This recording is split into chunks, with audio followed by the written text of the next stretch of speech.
going on, everybody? Welcome into the Ravens Rundown. I am your host, Joey Petersen. On today's show, we're breaking down some of the things that Adam Schefter had to say when he talked to some reporters of the Baltimore Suns, gave some major updates for the Baltimore Ravens ahead of the 2025 NFL Draft. And these updates are not just draft rumors, but they also have to do with a couple of trade rumors as well. So on today's show, we're going to give you updates on Mark Andrews, and then he shed a little bit of light on what he thinks that Baltimore's day 3 draft strategy might be, a certain position that they could be targeting in the 4th, 5th, 6th, or 7th rounds of the NFL Draft. Before I break that down and let you know what Adam Schefter had to say, make sure you guys hit that subscribe button because we are so close to 30,000 subscribers right here on the channel, 124 subs away. If you have not joined us yet, this is the perfect time to do so. Help push me across that finish line. Every time we reach in the 1,000 mark subscriber count here on the channel and here at Chat Sports, we send something into the Slack channel, let our coworkers, let our bosses know. So to help me look good in front of my bosses, hit that subscribe button and lock us in right now. Alrighty, let's start with a little bit of a Mark Andrews update. And before we give that, I kind of want to just remind everybody where we are. Just give everybody a little bit of the latest on Mark Andrews and what's happened over these past couple of months. So, January 19th, Mark Andrews fumbles in the game against the Bills and then drops the 2-point conversion that would have, sent that game into overtime. And then about a month later, Eric DeCosta speaks at the NFL Scouting Combine.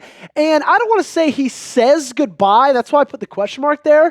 But everything he was saying kind of sounded a little bit like a goodbye message. Was talking, Mark's one of the best Ravens of all time. We're so thankful for everything that Mark has done for this franchise. And it kind of sounded like he was, fattening the pig before put it to the slaughter. And then 3/15, just a couple of weeks ago, Mark Andrews did get that $4 million roster bonus, which everybody kind of thought, myself included, that if he was going to get traded, it was going to happen before that $4 million roster bonus was due.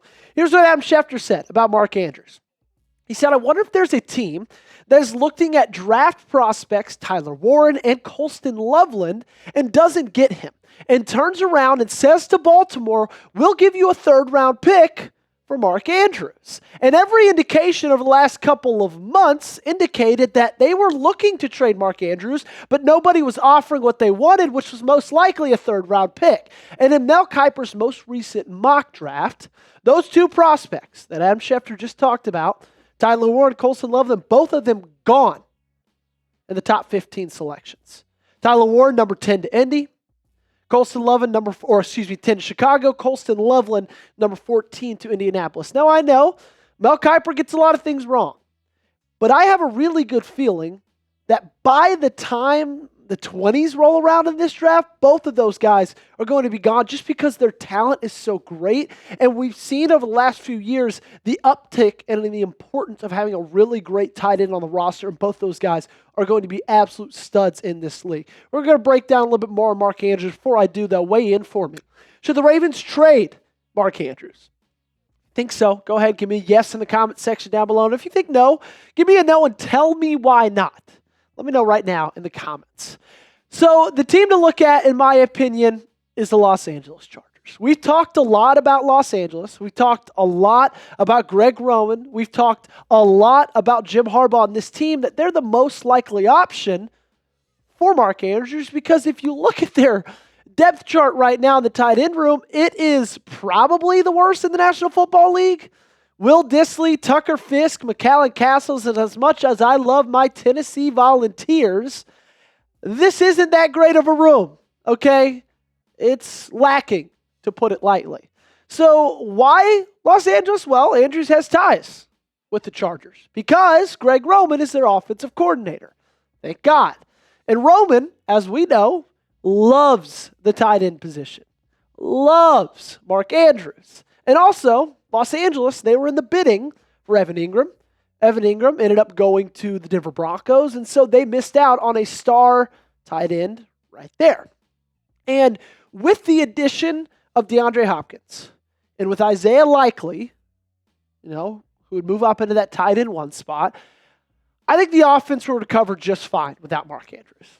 I think that's a lot of people's biggest drawbacks to letting go and trading Mark Andrews is how are we going to recover? Well, guys, we already have a tight end that everybody feels confident in to be the tight end one on this roster.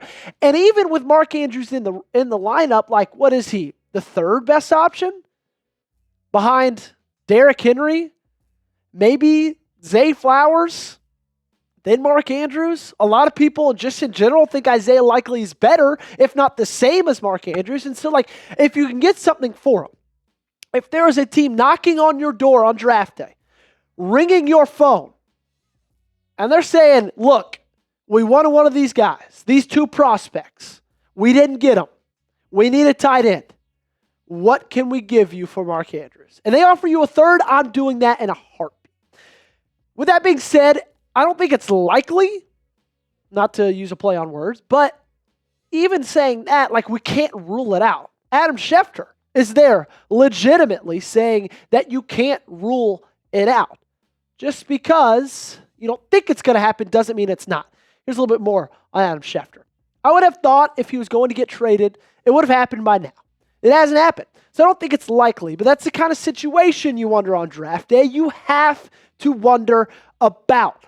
Crazier things have happened on the night of the NFL draft, let me tell you that, ladies and gentlemen. And after that roster bonus, I do fully expect him back. If I were a betting man, and this was a prop bet, will Mark Andrews play for the Baltimore Ravens the first game in 2025? I'd put almost every single dollar in my bank account on yes. However, like Adam Schefter says right there, you cannot fully rule it out.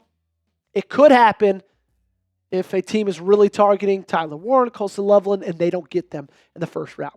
So next, Schefter gives a few more updates on some Ravens draft news. He highlights a key position group he wants Baltimore to go after on day 3. But before that, I got something I want you guys to go after. That's our friends over at GameTime, because it's the best ticketing app, lowest prices, best seats. All of that is guaranteed. And you know what? GameTime is the proud sponsor and the official ticketing partner of the Ravens Rundown.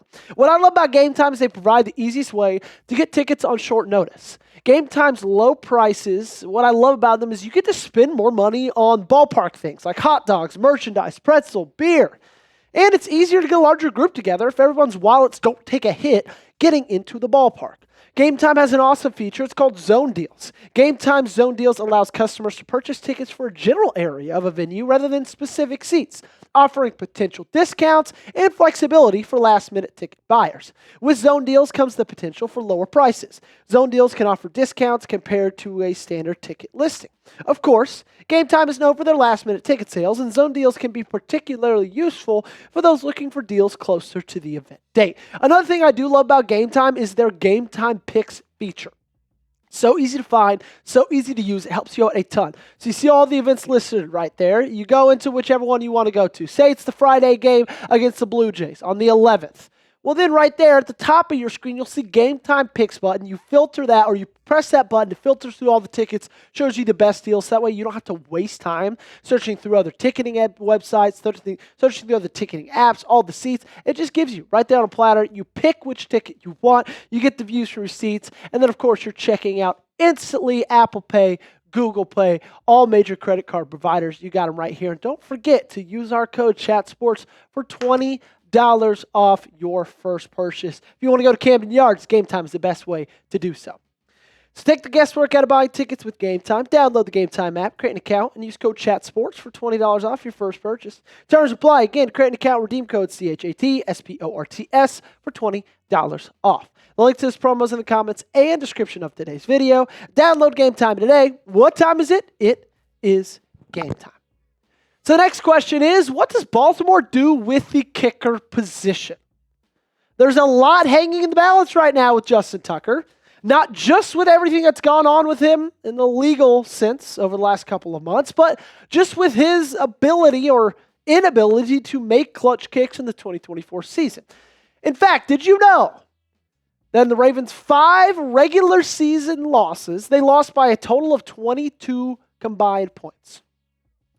Justin Tucker had 22 points worth of missed kicks in those 5 losses. Okay? I don't want to put it all on him, but there were a few games the Pittsburgh game and the Philadelphia game more freshly in mind, that I'm thinking, you know what? If Justin Tucker just makes those kicks, you win that game. Let's look a little bit more about some Tucker and losses. Okay.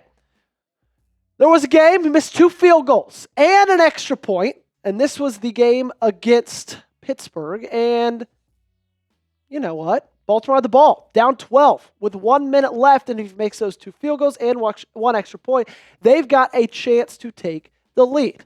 Let's talk about another one. He missed 2 field goals. Baltimore had the ball, down 8 with 3:35 left. He had to miss those 2 field goals. All they would have had to do was just get a field goal. That was the Pittsburgh game.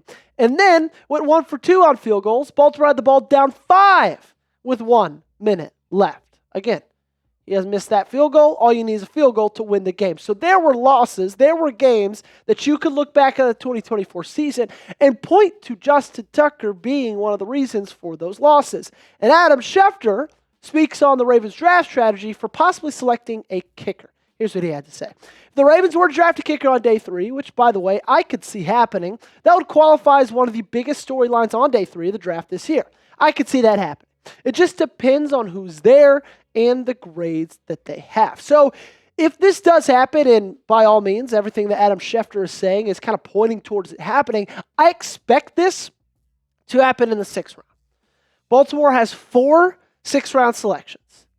I would be very surprised if they didn't use one of those on a kicker. I got 2 top names to talk about, 2 top names to keep in mind. I think these 2 guys are going to be stars in the National Football League. Ryan Fitzgerald out of Florida State and Andres Borregales out of Miami. We all know that those Florida grounds breed some great kickers, and these 2 guys are studs. Let's start with Ryan Fitzgerald. He went 19 for 21 in the 2024 season. Then he went 13 for 13 during the scouting combine. 5 of those attempts were from 50-plus as well. Of course, he nailed all 5 of them. Let's talk about Andres now. He went 18 for 19 in the 2024 season, so a little bit better of a percentage. His career long in that season was 55 yards, and he hit from 62 yards during his pro day. So both of these guys were really highly touted going into the draft and then absolutely showed out in the combine, absolutely showed out in their pro days, and it's probably just going to help their draft stock even more. So if you had to pick one of those 2 guys to draft, is it Ryan Fitzgerald or is it Andres Borregales? Let me know in the comment section down below by giving me an RF or give me an AB. Let me know your answer right now. So another option always, you go draft, or you could do something that's shown a little bit more success recently. We've actually talked about this over the past couple of weeks. You could always sign a UFL star. This has happened recently, and it's given teams much success. Let's start with Jake Bates. He was an undrafted free agent, signed with the Houston Texans and was released in 2023. He went on to play for the Michigan Panthers in December of 2023, made the All-UFL team in June, then signed a 2-year contract with Detroit in this past year, kicked just under 90%, was 75% from 50-plus, and hit a long of 58. Let's talk about a guy you guys might know a little bit better, though. This is Brandon Aubrey. Currently the kicker with the Dallas Cowboys. His 2023 season, he was the best kicker in the game. He was released by Bethlehem Steel FC, a football club, in June of 2018. Then was drafted by the Birmingham Stallions in 2022. 4 years after that, he signed with the Cowboys in July of 2023, the year after. And then 2023 and 2024, 2 straight years of really, really solid kicking. 2023 definitely was his biggest year, but he's hit from 65 and 60 in the past 2 years. You got to keep your eye on is Harrison Mevis.